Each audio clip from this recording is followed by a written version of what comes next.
What if I told you that some of the most powerful healing plants on Earth aren't locked away in some high-tech pharmaceutical lab, but sitting right there in the pages of an ancient book you probably have on your shelf right now?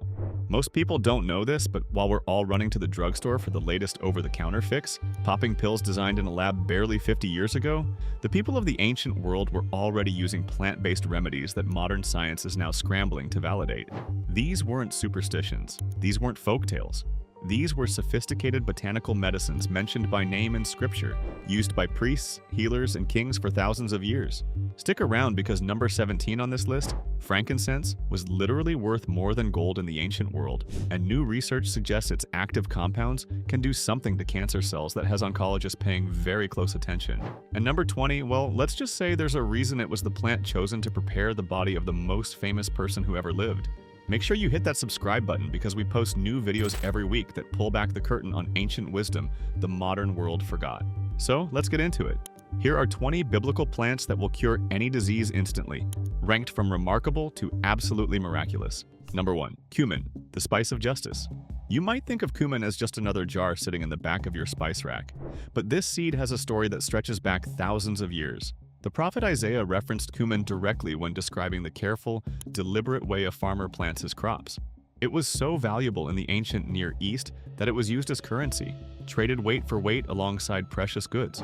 In the Roman world, cuminum ciminum was a household staple, ground into everything from bread to medicinal pastes. Modern science has caught up in a big way.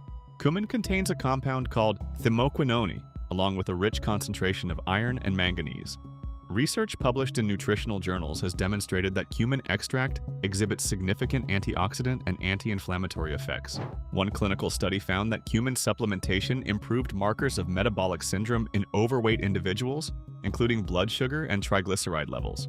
Here's how it was used. Traditional healers across the Middle East brewed cumin tea to relieve digestive cramping, bloating, and indigestion. It was also mixed into poultices for skin irritation and used as a galactagogue to promote milk production in nursing mothers. So why did it fall out of favor? Because cumin is cheap, abundant, and impossible to patent. There's no money in telling people a $2 spice can do what a $20 prescription claims to do. It got filed under just cooking and forgotten as medicine. Think of it as the quiet librarian who has read every book in the building but never gets asked for advice. Number 2. Coriander, the desert manna.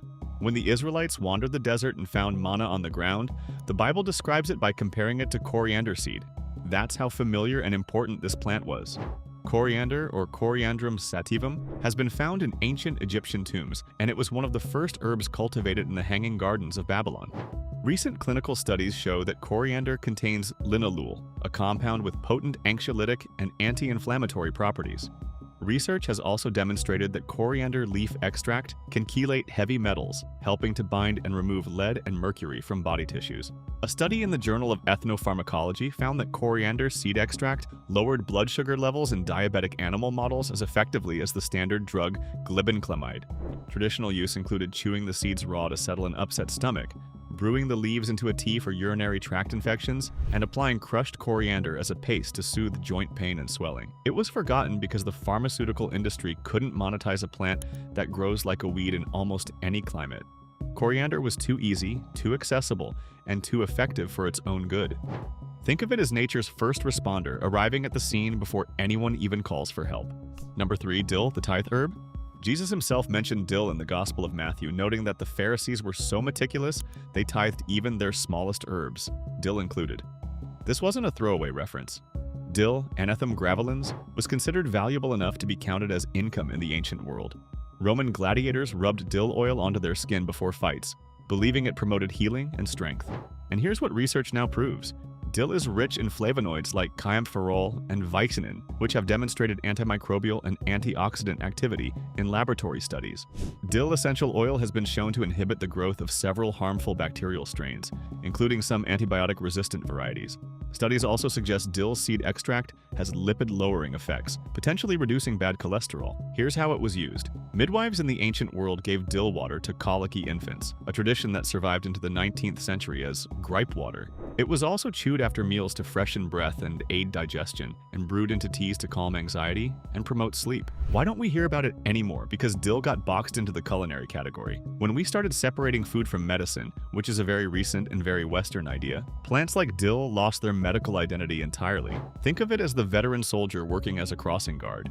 Still fully capable, just reassigned. Number 4. Mint, the Pharisees' offering. Mint appears in the same breath as dill in the Gospel of Matthew, another herb so valuable it was tithed. But its medicinal history goes even further back. Ancient Greeks rubbed mint on their arms after bathing, and Egyptians placed it in tombs as an offering. Mentha, the genus, includes peppermint, spearmint, and dozens of other species, all of them packed with menthol, rosmarinic acid, and flavonoids. Modern science has caught up. Peppermint oil capsules have been tested in multiple randomized controlled trials and found to significantly reduce symptoms of irritable bowel syndrome. Menthol activates cold-sensitive receptors in the skin, providing genuine analgesic effects for headaches and muscle pain. A clinical trial published in the journal Phytomedicine found that peppermint oil was as effective as acetaminophen for tension headache relief. Traditional use included brewing mint tea for nausea, applying crushed leaves to insect bites and stings, and inhaling mint steam for respiratory congestion. In the biblical world, mint was strewn across floors to purify the air and repel insects. It fell out of medical use because menthol was synthesized in a lab, packaged in products, and the living plant was left behind in the garden. Why recommend a leaf when you can sell a lozenge? Think of it as the original breath of fresh air that the world decided to put in a plastic wrapper instead. Number 5. Garlic, the slave builder. Numbers chapter 11 tells us the Israelites cried out for the garlic they had eaten freely in Egypt. This wasn't nostalgia for flavor. Garlic, Allium sativum, was given to the laborers who built the Great Pyramids not as a treat, but as medicine. It kept them working. Ancient Egyptian medical texts, including the Ebers Papyrus from around 1550 BC, prescribed garlic for infections, heart problems, and parasites. Research confirms what the ancients knew. Garlic contains allicin, a sulfur compound released when the clove is crushed. Allicin has demonstrated broad-spectrum antimicrobial activity against bacteria, viruses, and fungi. Clinical studies have shown that regular garlic supplementation can reduce blood pressure by an average of 8 to 10 millimeters of mercury systolic. One meta-analysis found that garlic supplementation reduced the frequency of common colds by over 60%. Here's how it was used. Raw garlic was crushed and applied directly to wounds as a natural antiseptic. It was eaten daily for cardiovascular health, mixed with honey for sore throats, and even used as an anti-parasitic by crushing cloves into water and drinking it on an empty stomach. Why was it pushed aside? Because allicin is unstable. You can't put it in a pill that sits on a shelf for 2 years. And you definitely can't patent a garlic clove. So the medical establishment moved on to things they could control. Think of it as the bodyguard who works for free, which is exactly why nobody hired him. Number 6. Onion, the tear that heals. Right alongside garlic in Numbers. Chapter 11, the Israelites mourned their onions. Allium cepa was sacred in ancient Egypt, its concentric layers symbolizing eternal life. Workers were paid in onions. Priests placed them on altars. They were found tucked into the wrappings of mummies, including in the eye sockets of Ramesses IV. And here's what research now proves. Onions are one of the richest dietary sources of quercetin, a flavonoid with powerful anti-inflammatory and antihistamine properties. Studies have shown that quercetin inhibits the release of histamine from mast cells, making onions a natural remedy for allergic reactions. Research published in the American Journal of Clinical Nutrition found that higher quercetin intake was associated with reduced risk of cardiovascular disease. Traditional use included placing a sliced onion on the chest for coughs and congestion, applying roasted onion poultices to boils and abscesses to draw out infection, and drinking onion broth during fevers. Onions were never really forgotten so much as disrespected. They became peasant food, something too common and too cheap to be considered medicine. That's exactly how the best remedies get hidden, by being too ordinary to notice. Think of it as the foundation under the house. Nobody admires it, but everything collapses without it. Number 7. Mustard, the kingdom seed. Jesus chose the mustard seed as his metaphor for the kingdom of heaven, and that wasn't accidental. Sinapis alba, white mustard, was one of the most widely used medicinal plants in the ancient world. Greek physician Hippocrates used mustard plasters for chest complaints, and Roman texts describe it as a cure for everything from toothaches to scorpion stings. Modern science has caught up. Mustard seeds contain glucosinolates, compounds that break down into isothiocyanates, which have demonstrated anti-cancer properties in laboratory studies. Research from the journal Carcinogenesis showed that allyl isothiocyanate from mustard inhibited bladder cancer cell growth. Mustard also contains significant levels of selenium and magnesium, both essential for immune function. Here's how it was used. Ground mustard was mixed with warm water into a paste and applied to the chest as a mustard plaster for bronchitis and pneumonia. Mustard baths were used to increase circulation and relieve sore muscles. Seeds were chewed raw for toothache, releasing natural antimicrobial oils. It was forgotten because mustard became a condiment, a yellow squeeze bottle at a barbecue. Nobody looks at a hot dog topping and thinks medicine. That's exactly the kind of disguise that keeps real remedies out of the spotlight. Think of it as the tiny key that opens a massive vault. Number 8. Saffron, the golden thread. Song of Solomon. Chapter 4 names saffron among the most precious plants in the beloved's garden.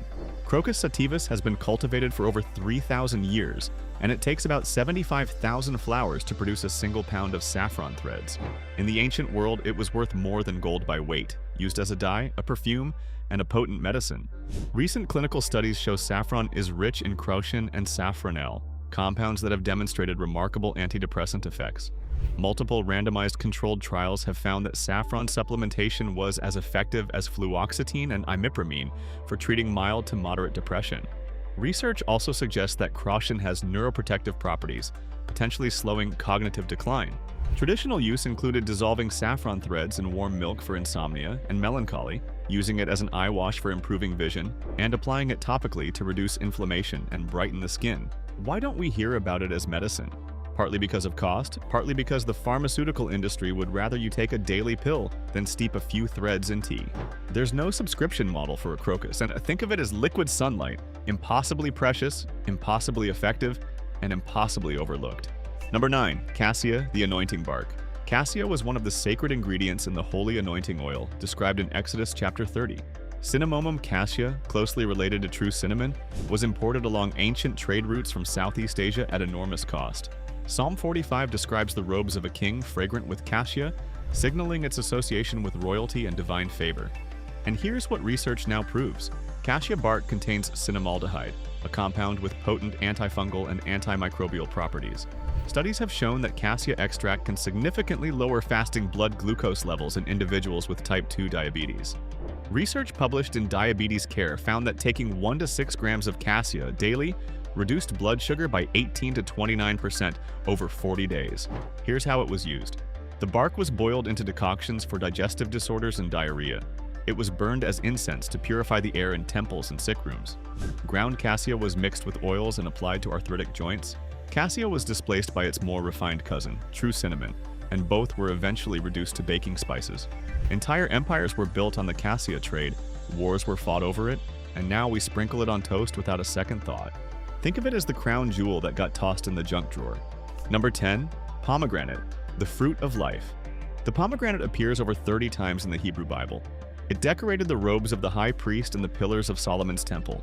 Punica granatum was a symbol of fertility, abundance, and righteousness across every major civilization in the ancient world, from Mesopotamia to Greece to Persia. Modern science has caught up. Pomegranate juice contains punicalagin and ellagic acid, polyphenols with extraordinary antioxidant capacity, roughly 3 times higher than red wine or green tea. Clinical trials have shown that pomegranate juice consumption reduced arterial plaque thickness by up to 30% over 1 year. Studies also demonstrate significant anti-inflammatory effects, inhibiting the enzymes responsible for cartilage degradation and osteoarthritis. Traditional use included drinking the juice for cardiovascular health, using the rind as an astringent for diarrhea and dysentery, and applying pomegranate seed oil to wounds and burns for faster healing. It was sidelined because processed food culture replaced whole fruits with sugary juice cocktails. The actual medicinal pomegranate, with its thick rind and complex seeds, was too inconvenient for a world that wanted easy and fast. Think of it as a treasure chest that most people throw away because they can't be bothered to open it. Now, if you're finding this valuable and you're starting to realize just how much ancient healing wisdom has been hiding in plain sight, do me a huge favor. Hit that like button right now. It helps this video reach other people who need this knowledge and deserve to know what was quietly taken from our collective memory. And if you haven't subscribed to The Garden Path yet, click that subscribe button and ring the bell. We're building a community of empowered people who refuse to let the best remedies in human history stay buried. And I'd love to have you as part of it. All right, let's keep going because we're just getting to the really amazing ones. Number 11. Cinnamon, the sacred perfume. True cinnamon, Cinnamomum verum, appears in Proverbs, in Exodus, and in Song of Solomon. It was considered so precious that its origin was kept secret for centuries.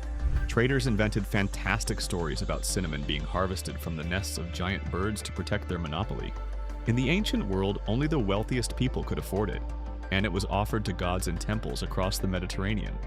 Research confirms that cinnamon bark contains cinnamaldehyde and proanthocyanidins, which exhibit insulin mimetic activity. A systematic review of clinical trials found that cinnamon intake improved fasting blood glucose, total cholesterol, and triglyceride levels in patients with type 2 diabetes. Cinnamon essential oil has also demonstrated potent activity against Candida species, outperforming some standard antifungal medications in laboratory settings. Traditional use included chewing bark for oral infections, brewing cinnamon tea for menstrual cramp relief, and mixing cinnamon powder with honey as a daily tonic for immune support. It was sidelined when cinnamon was mass-produced, reduced to a grocery store commodity, and its identity as serious medicine was buried under cinnamon rolls and seasonal lattes. Hard to take something seriously when it's decorating your holiday drink. Think of it as the king who was forced into a jester's costume. Number 12, fig, the first medicine. The fig tree is one of the very first plants named in the Bible. Adam and Eve covered themselves with fig leaves. In 2 Kings, the prophet Isaiah prescribed a poultice of figs to heal King Hezekiah's life-threatening boil. Ficus carica has been cultivated for at least 11,000 years, making it one of the oldest domesticated plants on Earth. And here's what research now proves. Figs contain phycin, a proteolytic enzyme with anti-inflammatory and wound-healing properties. Studies have shown that fig latex has anti-tumor activity in cell line experiments. Figs are also an exceptional source of dietary fiber, potassium, calcium, and phenolic compounds, including gallic acid and chlorogenic acid, which have strong antioxidant effects. Here's how it was used. Fig poultices were applied to boils, tumors, and skin ulcers. Dried figs were eaten as a laxative and digestive aid. Fig leaf tea was brewed to help regulate blood sugar, a practice that has been partially validated by modern studies, showing that fig leaf extract reduces insulin requirements in type 1 diabetic patients. Why was it forgotten? Fresh figs spoil quickly. They don't ship well. They don't fit into a world built around shelf stability and supply chains. If you can't put it in a box and send it across the country, modern food systems act like it doesn't exist. Think of it as the healer who makes house calls but was replaced by a clinic that requires an appointment 6 months out. Number 13, mandrake, the love plant. Genesis chapter 30 tells the story of Rachel and Leah bargaining over mandrakes, believed to promote fertility. Mandragora officinarum, with its eerily human-shaped root, was one of the most mythologized plants in the ancient world. It was used as an anesthetic during surgery in Roman times, and medieval texts describe it as a plant that screams when uprooted. Modern science has caught up. Mandrake contains terpene alkaloids including hyoscyamine and scopolamine, which are genuinely powerful pharmacological agents. Scopolamine is still used in modern medicine to treat motion sickness and as a pre-anesthetic medication. These alkaloids work by blocking acetylcholine receptors, producing sedation, pain relief, and smooth muscle relaxation. Traditional use included using tiny doses of the root as a sedative before surgery, applying it topically for pain relief, and carrying it as a fertility charm. The dosing was critical because the line between therapeutic and toxic with mandrake is razor thin. It fell from use because it's genuinely dangerous in untrained hands, and the pharmaceutical industry isolated its active compounds, synthesized them, and left the plant itself behind. The original was too powerful and too unpredictable for mass production. Think of it as the wild stallion that medicine decided to cage and clone rather than learn to ride. Number 14, hyssop, the purifier. Hyssop is one of the most spiritually significant plants in the Bible. In Exodus, the Israelites used hyssop to paint lamb's blood on their doorposts during the first Passover. In Psalms, David cries out, "Purge me with hyssop, and I shall be clean." Hyssopus officinalis was the plant of purification, used in every ritual cleansing ceremony in the ancient Jewish tradition. Recent clinical studies show that hyssop contains pinocamphone and isopinocamphone, terpene compounds with strong expectorant and antiviral properties. Research has demonstrated that hyssop extract exhibits activity against herpes simplex virus. The essential oil has shown antimicrobial effects against a range of pathogens, and its anti-inflammatory properties have been documented in multiple pharmacological studies. Here's how it was used. Hyssop tea was the go-to remedy for respiratory infections, bronchitis, and chest colds throughout the ancient and medieval world. It was used as a gargle for sore throats, applied in compresses for bruises, and burned as incense to purify rooms where the sick were recovering. It was forgotten because the concept of ritual purification fell out of Western culture, and the plant got lumped in with superstition. When we threw out the spiritual bathwater, we threw out the medicinal baby with it. Think of it as the deep clean your body has been asking for while you keep reaching for the surface spray.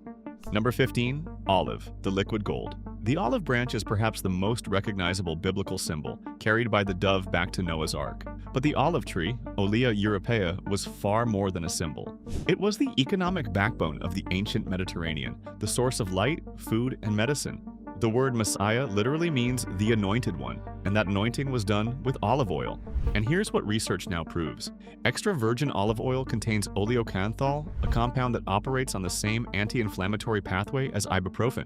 Studies published in the journal Nature confirmed that oleocanthal inhibits the same cyclooxygenase enzymes as nonsteroidal anti-inflammatory drugs. The Mediterranean diet, centered on olive oil, has been associated in large-scale epidemiological studies with reduced rates of cardiovascular disease, neurodegenerative disease, and certain cancers. Traditional use included pouring olive oil into wounds as an antiseptic and moisturizer. The Good Samaritan parable describes oil and wine being poured on injuries. Olive oil was consumed daily for overall vitality, used as a base for all herbal preparations, and rubbed into the scalp to treat dandruff and promote hair growth. Why was it displaced? Because vegetable oils made from soy, corn, and canola were cheaper to produce industrially, and massive marketing campaigns convinced people they were healthier. They weren't, but the money was already made. Think of it as the wise elder who was quietly pushed out of the boardroom by a louder, cheaper voice. Number 16. Black seed, the remedy for everything. Isaiah chapter 28 references black seed in its description of how a wise farmer plants and harvests. Nigella sativa has been found in the tomb of Tutankhamun and has been used across every major culture from North Africa to South Asia. Ancient texts describe it as a remedy for everything except death itself. Modern science has caught up in a major way. Black seed contains thymoquinone, a compound that has been the subject of hundreds of peer-reviewed studies. Research has demonstrated anti-inflammatory, antioxidant, anti-cancer, anti-diabetic, and hepatoprotective properties. A clinical trial published in Phytotherapy Research found that Nigella sativa supplementation significantly reduced blood pressure in hypertensive patients. Another study showed that thymoquinone induced apoptosis in pancreatic cancer cells while leaving healthy cells unharmed. Here's how it was used. Black seed oil was taken daily by the teaspoon for general immune support. Seeds were crushed and mixed with honey for respiratory infections. The oil was applied topically for skin conditions like eczema and psoriasis, and it was used as a digestive aid after heavy meals. It was marginalized because it's associated with traditional and non-Western medicine. The Western medical establishment has historically been reluctant to embrace remedies that don't originate within its own framework, especially ones that can't be patented and sold at premium prices. Think of it as the universal adapter that fits every outlet but never made it onto the store shelf because it would put too many other products out of business. Number 17. Frankincense, the gift that keeps healing. This is the one I told you to stick around for. When the wise men brought gifts to the infant Jesus, frankincense was right there alongside gold and myrrh. But here's what most people miss entirely. Frankincense wasn't a symbolic gesture, it was a medical kit.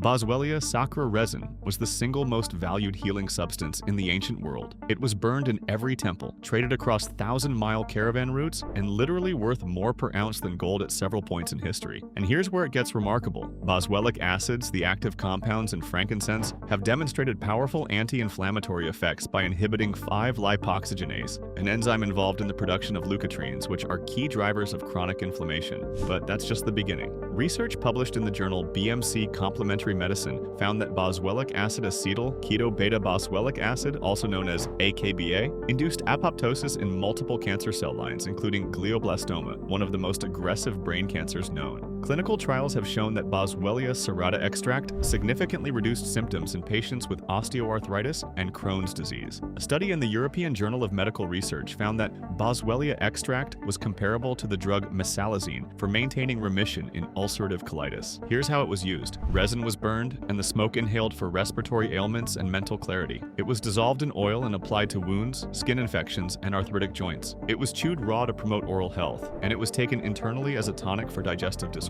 Why isn't this in every medicine cabinet in America? Because Boswellia trees grow in remote regions of the Arabian Peninsula and East Africa. The resin can't be synthesized cheaply, and a natural anti-inflammatory that works as well as prescription drugs but costs a fraction of the price represents a direct threat to a multi-billion-dollar pharmaceutical market. Think of it as the gift that literally never stopped giving, but was quietly regifted to the back of the shelf. Number 18. Myrrh, the wound sealer. Myrrh was the other gift from the wise men, and it bookends the life of Jesus, appearing again in John chapter 19 when it was used to prepare his body for burial. Commiphora myrrha resin has been used for at least 5,000 years, and Egyptian embalmers considered it absolutely essential. Myrrh was so central to ancient medicine that Greek soldiers carried it into battle as a field dressing for wounds. Research confirms what warriors already knew.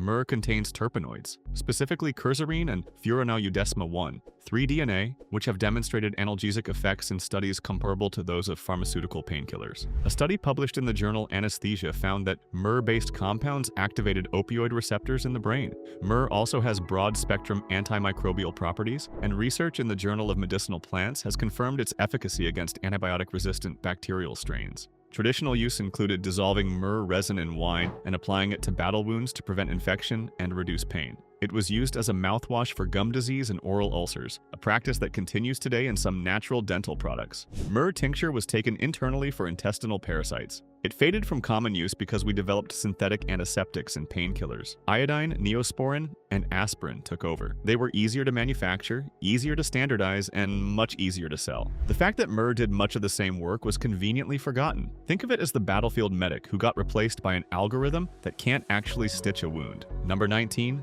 date palm, the tree of sustenance. Psalm 92 declares, "The righteous shall flourish like the palm tree." The date palm, Phoenix dactylifera, was the tree of life in the ancient Near East. Jericho was called the city of palms. Every part of the tree was used, from the fruit and sap to the leaves and fibers. Palm branches were waved in celebration when Jesus entered Jerusalem. And here's what research now proves. Dates are one of the most nutrient-dense fruits on Earth, containing significant levels of potassium, magnesium, copper, manganese, vitamin B6, and fiber. Studies have shown that date consumption during late pregnancy can reduce the need for labor induction. A clinical trial published in the Journal of Obstetrics and Gynecology found that women who consumed dates in the final weeks of pregnancy had significantly higher cervical dilation upon admission and a shorter first stage of labor. Date fruit extracts have also shown hepatoprotective and antioxidant properties in laboratory studies. Here's how it was used. Dates were the primary source of sugar and energy in the desert. Date syrup was poured on wounds as an antimicrobial dressing. The sap was fermented into palm wine and also used medicinally. Date seeds were ground and brewed as a caffeine-free coffee substitute. Why was it pushed aside? Because refined sugar, high fructose corn syrup, and energy bars took the place of whole fruit sustenance. We traded a superfood for a candy bar and called it progress.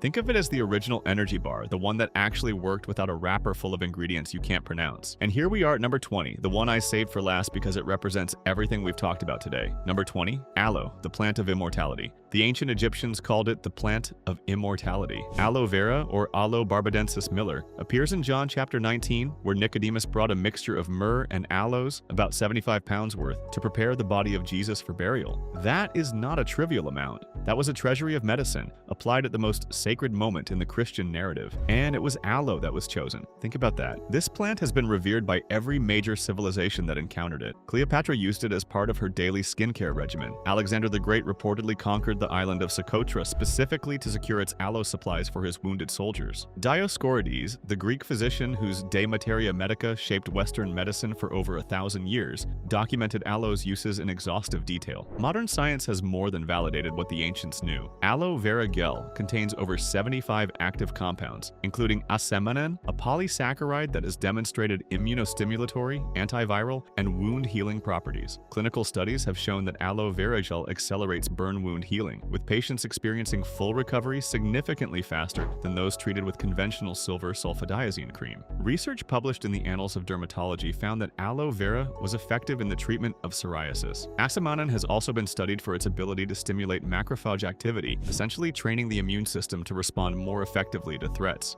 Here's how it was used. The gel was applied directly to burns, cuts, and skin infections. It was consumed as a juice for digestive health, particularly for soothing ulcers and acid reflux. The latex, derived from just beneath the outer leaf skin, was used as a potent laxative. In Ayurvedic medicine, it was taken internally for liver detoxification and hormonal balance. And here's the tragedy. Aloe vera is one of the easiest plants to grow on Earth. It thrives on neglect. You can grow it on a windowsill. It needs almost no water, no special soil, and no expertise. A single plant can provide a household with wound care, digestive medicine, skin treatment, and immune support for years, completely free. And that is precisely why you'll never see a major pharmaceutical company promoting it. Because aloe vera represents the ultimate inconvenient truth for an industry built on dependency. It's a medicine you can grow in your kitchen. Everything we've discussed today, from cumin to coriander, from frankincense to myrrh, points to the same reality. The most most powerful healing tools on this planet are not locked behind a pharmacy counter. They're growing in gardens, fields, and windowsills. They've been recorded in the oldest texts in human civilization. They've been validated by modern science. And the only reason they're not front-page news is because there's no profit in a plant that anyone can grow. Aloe is the perfect symbol for all of it. Ancient, resilient, effective, and free. The plant of immortality hiding in plain sight. If this video opened your eyes, hit that like button. Drop a comment below and tell me, are you Team Frankincense, Team Black Seed, or Team Aloe?